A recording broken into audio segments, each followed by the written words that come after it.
Hi there, students. A sweetheart deal. Okay, a sweetheart deal is an arrangement, an agreement made by two sides, and usually it's illegal or unofficial.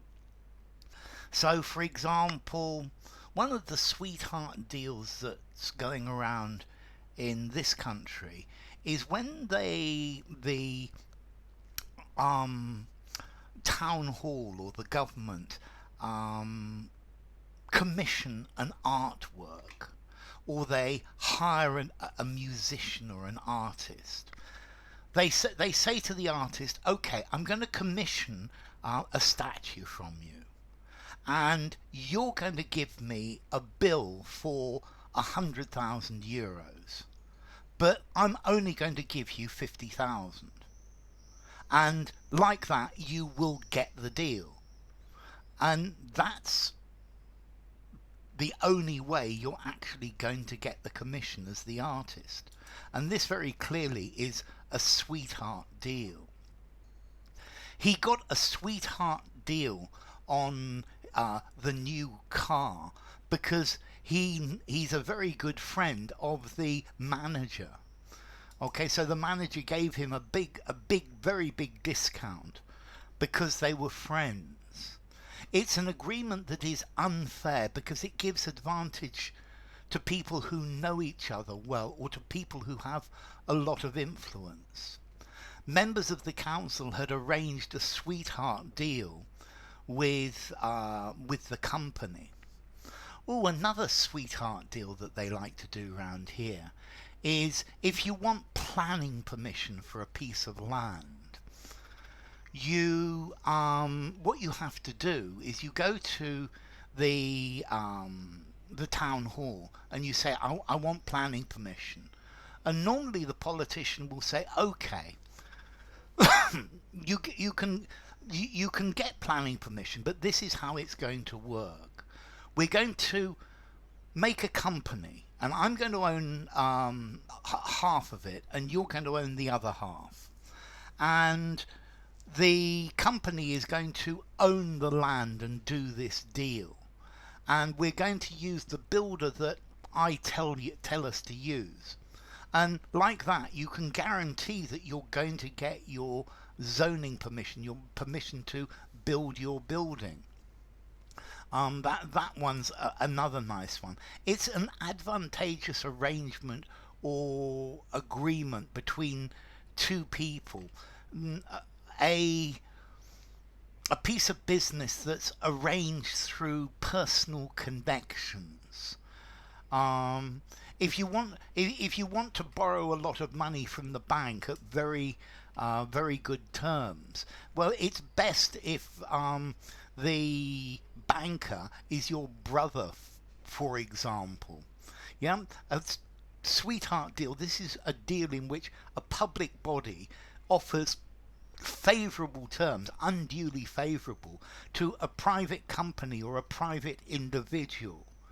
Okay, and there have been lots of rows recently about sweetheart deals. This is a sweet deal where somebody, maybe both parties, agree to terms that benefit each other.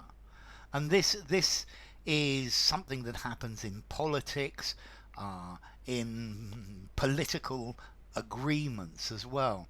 It's something that is favourable. It's got something perhaps favourable for both parties. It's describing this type of transaction which is unfair. It's not clear and open, and it's the one of the ways that a lot of business is done, unfortunately. Yeah, it's a contractual agreement worked out in secret that greatly benefits one or both of the parties, and probably disadvantages the public at large. This phrase first came around in the 1940s for construction or building contracts. So Yes, you get, well, a sweetheart deal. You give the construction of the road to the company that belongs to your nephew, and your nephew gives you some sort of kickback for that. Um, this is normally in contracts where there is no bid, and they're awarded directly to people who have political connections or make donations to influential politicians. Sometimes a sweetheart deal could involve tax breaks to get a business to do to get a corporation to do business in that area. So this is the idea of a sweetheart deal, and I'm sure you could all um, uh, imagine or all have experience of these sweetheart deals. There was an allegation in 2008 of a plea bargain um, again with Jeffrey Epstein to settle the criminal charges, but it didn't. It clearly didn't go through. Okay, so yes, a sweetheart deal. This is something that's highly favourable, normally to a company, but not to the government. And then there's some sort of kickback or some sort of bribe. I mean, I think the simplest sweetheart deal is if you give me the contract, I'll give you £1 million in a suitcase. Um, this reminds me of the Lockheed scandal in what's that? Wow, the 1970s. So yes. Okay, so a sweetheart deal. It's as if it's a deal between two people who love each other. Formality. I think I'm going to give it a 5 in formality. I think you could use it anywhere because it's a good term to describe this situation. It's describing corruption. So anyway, a sweetheart deal. Bye for now.